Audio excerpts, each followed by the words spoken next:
की इथं थेरपी घेतली जाते म्हणून मी त्यांच्यासोबत आले आणि त्यांनी मला दाखवलं. पण आज मला 13 दिवस होत आहे. 13 दिवसामध्येच मला खूपच म्हणजे फरक पडलेला आहे. आणि माझे कंबर दुखायचं, पाय दुखून यायचे, गुडघे दुखायचे, पण तरी आता 12-13 दिवसात मला पूर्ण बरं वाटतंय आणि मी स्वतःहून सर्व काम करते.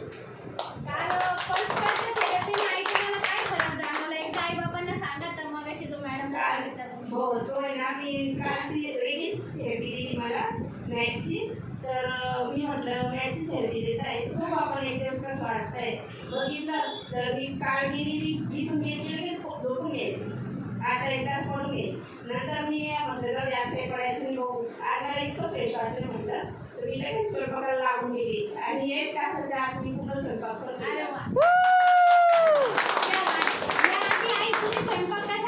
स्वयंपाक मी अशी करायची, मी तिथं पीठ मळलं की लगेच भिजवलं, थांबून घ्यायची, 10-15 मिनटं परत गावात पडून घ्यायची आणि नंतर उठायची, परत तांदूळ मिळायची, तांदूळ मिळायची, भात घालायची, भात घालायची, परत जाऊन पडायची. ते झालं की काही वरण टाकते, वरण टाकलं परत जाऊन धुतायची. आणि मग मुलीला म्हणायची पोळ्या करते का, माझं पाय खूप दुखत आहे. अच्छा, म्हणे मी पोळ्या करते, मग मी थांब जरा. मग पोळ्या करून घ्यायची, मी वरण भाजी करायची.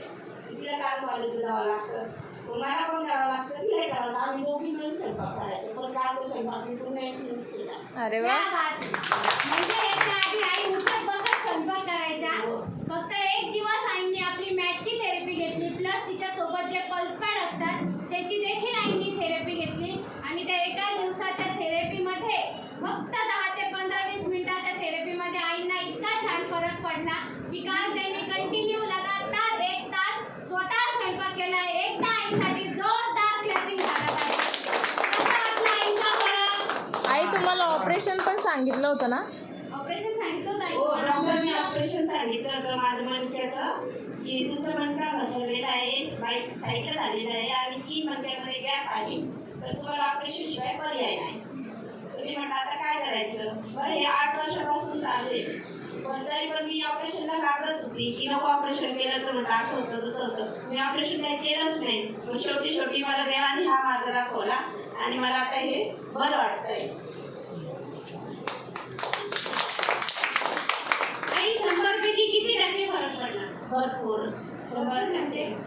तरी 100% मला वाटतोय. 100% आईना वाटतोय. मग आईचा रिझल्ट ऐकून कसा वाटतंय? 100 पैकी 100 आईंना टक्के फरक पडलेला आहे. मग आईसाठी एकदा छान जोरदार क्लॅपिंग झालं पाहिजे. आई, इथे बसलेल्या आई बाबांना काही संदेश द्यायचा असेल तर काय संदेश? हो, थेरपीला रोज येत जा, माझ्यासारखा तुम्हाला फायदा होईल. एकही दिवस खाडा करू नका, कारण मी 13 दिवसामध्ये एकही दिवस म्हणजे कंटिन्यू येत राहिली आणि मला तो फरक जाणवत राहिला. आई, ज्या मेडने तुम्हाला इतका छान रिझल्ट दिला, ज्या मॅटमुळे तुम्ही काल इतका छान स्वयंपाक करू शकल्या, तिला एकदा